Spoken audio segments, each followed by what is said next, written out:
12 बजे की बड़ी खबरों में मैं हूं अंशुली सिंह। केंद्र सरकार की अधिसूचना जारी करने के साथ ही सीएए देश भर में लागू हो गया है। इसे केंद्र सरकार का मास्टर स्ट्रोक माना जा रहा है। मोदी सरकार की एक और गारंटी पूरी होने का ये दावा है। उधर विपक्षी दल इसकी टाइमिंग को लेकर सवाल उठा रहे हैं, लेकिन इसके बीच देश में रह रहे शरणार्थी जश्न मना रहे हैं।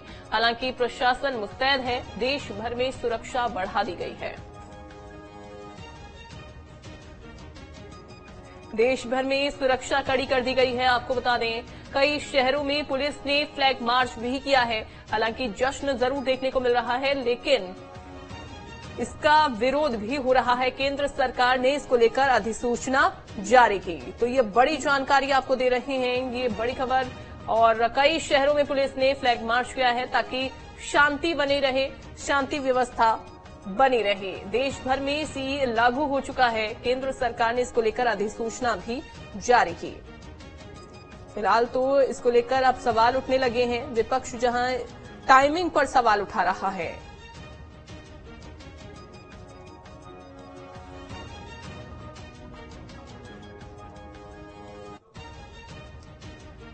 तो ये बड़ी खबर सामने आ रही है। और ऐसे में कई शहरों में पुलिस ने फ्लैग मार्च भी कर दिया है। अब ये अलग अलग जगहों की कुछ तस्वीरें सामने आई हैं और ये तस्वीरों में देखा भी जा सकता है। जब 2019 में दरअसल आपको बता दें कि संशोधन सरकार लेकर आई थी, उस दौरान काफी ज्यादा इसका विरोध देखने को मिला था और भारी संख्या में अलग अलग जगहों पर, अलग अलग राज्यों में इसको लेकर बवाल किया गया था।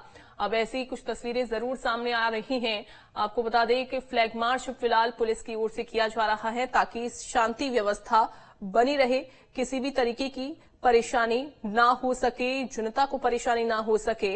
वहीं फिलहाल तो अब जो विपक्षी दल है इसकी टाइमिंग को लेकर सवाल खड़े कर रहे हैं। वहीं दूसरी ओर अब जो अन्य लोग हैं, जो नागरिक हैं, उनको काफी ज्यादा खुशी हुई है। तो देखिए, 2019 में जब कानून पारित हुआ था संसद में, तो काफी ज्यादा इसका विरोध देखने को मिला था, बहुत ज्यादा विरोध हुआ था।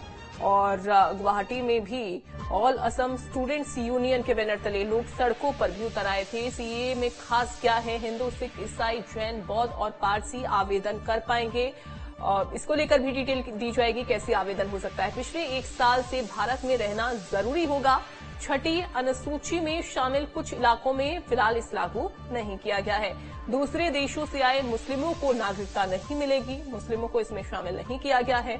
और आवेदन की पूरी प्रक्रिया ऑनलाइन होगी, ऑनलाइन ही रजिस्टर किया जा सकता है। उसके लिए कुछ डॉक्यूमेंट्स आपके पास जरूरी होने चाहिए। सीएए के तहत नागरिकता के लिए जो रजिस्ट्रेशन है वो करना अनिवार्य कर दिया गया है। रजिस्ट्रेशन होगा जरूरी और इसके अलावा दस्तावेज सही होने पर भारत की नागरिकता मिल पाएगी। नागरिकता के लिए आवेदन अब ऑनलाइन कर सकते हैं, लेकिन कैसे आवेदन करना है इसको लेकर पूरी डिटेल्स भी दी जाएगी। बहुत जल्द ये डिटेल हो सकेगी, आपके पास मिल सकेगी।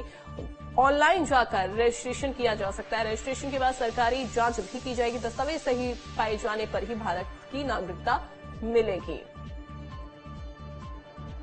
तो सीएए के तहत नागरिकता के लिए ऑनलाइन आवेदन जरूरी होगा। 31 दिसंबर 2014 तक आए लोगों को नागरिकता मिलेगी, यानी कि 31 दिसंबर 2014 से पहले जो लोग आए हैं भारत में उनको नागरिकता मिल जाएगी। लेकिन इसमें फिलहाल मुस्लिमों को शामिल नहीं किया गया है। तो 6 धर्मों को ध्यान में रखते हुए ही इसे लागू किया गया है। फिलहाल तो अलग अलग जगहों से तस्वीरें सामने आ रही हैं और ये देखिए, खुशी की तस्वीरें हैं, जश्न की ये तस्वीरें, जिस पर काफी संख्या में लोग अपनी प्रतिक्रियाएं भी दे रहे हैं। फिलहाल तो इसका असर अब अन्य राज्यों में कैसे पड़ता है वो भी देखना होगा। खास तौर पर बंगाल में इसका असर कैसा होगा वो भी देखना होगा। लेकिन लगातार अब इसका विरोध भी शुरू हो गया है। विरोध शुरू हुआ है, टाइमिंग को लेकर दरअसल सवाल खड़े हो रहे हैं कि फिलहाल इसकी जो टाइमिंग है वो सही नहीं है, जो कि आने वाले समय में लोकसभा चुनाव है। लोकसभा चुनाव से पहले इस तरीके का ये मास्टर स्ट्रोक इसे माना जा रहा है।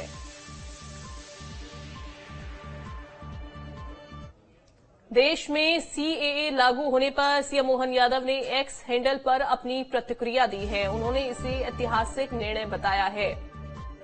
तो उन्होंने लिखा है, एक और ऐतिहासिक निर्णय मानवता के कल्याण के लिए समर्पित आदरणीय प्रधानमंत्री श्री नरेंद्र मोदी जी के नेतृत्व में आज एक और महत्वपूर्ण कदम उठाते हुए नागरिकता संशोधन अधिनियम सीएए लागू कर दिया गया है। इससे हमारे पड़ोसी देशों पाकिस्तान, बांग्लादेश और अफगानिस्तान में अत्याचार की पीड़ा से उन अल्पसंख्यक नागरिकों को हमेशा के लिए मुक्त होने का रास्ता मिल सकेगा, जिन्होंने 31 दिसंबर 2014 तक भारत में शरण ली थी। इस ऐतिहासिक निर्णय के लिए आदरणीय प्रधानमंत्री श्री नरेंद्र मोदी जी और आदरणीय केंद्रीय गृह मंत्री श्री अमित शाह जी का हृदय से आभार एवं अभिनंदन करता हूं। नागरिकता के लिए आवेदन करना बहुत ज्यादा जरूरी हो जाएगा, लेकिन ये ध्यान में रखना होगा कि सिर्फ ऑनलाइन ही आवेदन किए जा सकते हैं। उसके लिए आपके पास वैध डॉक्यूमेंट्स होने चाहिए। उसके बाद उन डॉक्यूमेंट्स की चेकिंग की जाएगी, यानी कि वो जो कागजात हैं वो चेक होंगे जो आप ऑनलाइन अपलोड करेंगे और वेबसाइट पर जाकर इसे अपलोड किया जा सकता है। दस्तावेज सही होने पर ही भारत की नागरिकता मिल पाएगी। और देखिए, हिंदू, सिख, बौद्ध, जैन, पारसी और ईसाई इसमें शामिल किए गए हैं। अतुल हमारे साथ जुड़ गए हैं, सीधा उनका रुख करते हैं। अतुल, सबसे पहले तो भोपाल में जब ये लागू हुआ सीए, उसके बाद से कैसी तस्वीरें सामने आ रही हैं, विपक्षी दल इसको लेकर क्या सवाल खड़े कर रहे हैं, वो जानकारी दीजिए।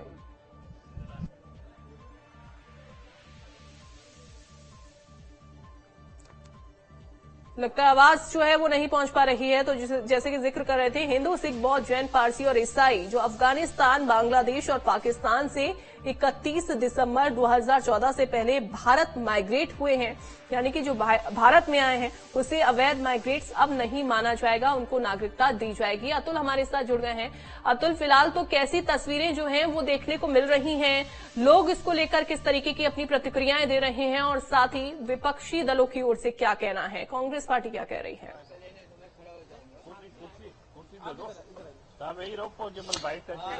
देखिए, बिल्कुल जिस तरीके से प्रधानमंत्री ने कल देश में सीएए लागू करने का ऐलान कर दिया है, उसके बाद से ही जो पूरे देश में खुशी का भी माहौल है, खास तौर पे उन लोगों में जो सिंध से या दूसरे देशों से आए, यानी बांग्लादेश और अफगानिस्तान से आए हैं, गैर मुस्लिम जो लोग हैं, उनमें ज्यादा खुशी का माहौल दिख रहा है। इस समय में राजधानी भोपाल के समीप बेरागढ़ या संत हिदाराम नगर में हूं और यहाँ पे तमाम वो लोग जो सिंध प्रदेश से आए थे वो मेरे साथ इस समय मौजूद है। मैं उनसे जानने की कोशिश करूंगा कि क्या जो एक सीए को लेके जिस तरीके से जो निर्णय लिया गया है, कितना उससे वो खुश हैं और आखिर जब सीए लागू हुआ उसके पहले का किस तरीके का जो जीवन था और किस तरीके का संघर्ष उन्होंने भारत की नागरिकता पाने के लिए की। सर, मुझे आपका नाम बता दीजिए। मैं त्रिलोक दीपानी। त्रिलोक जी, देखिए कल सीए का ऐलान हो गया है, काफी संघर्ष किया आप लोगों ने सीए के साथ तमाम की भारत की नागरिकता को लेके, कितना संघर्ष रहा इसके पीछे?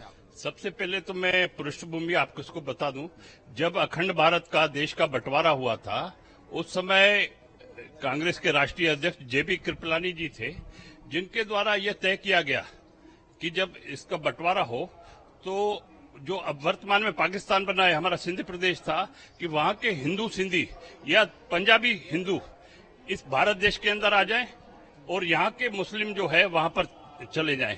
लेकिन वहां के तो कुछ लोग आ गए, लगभग 90% आ गए, लेकिन जो लोग रह गए वहां पर उनको काफी प्रताड़ित होना पड़ा।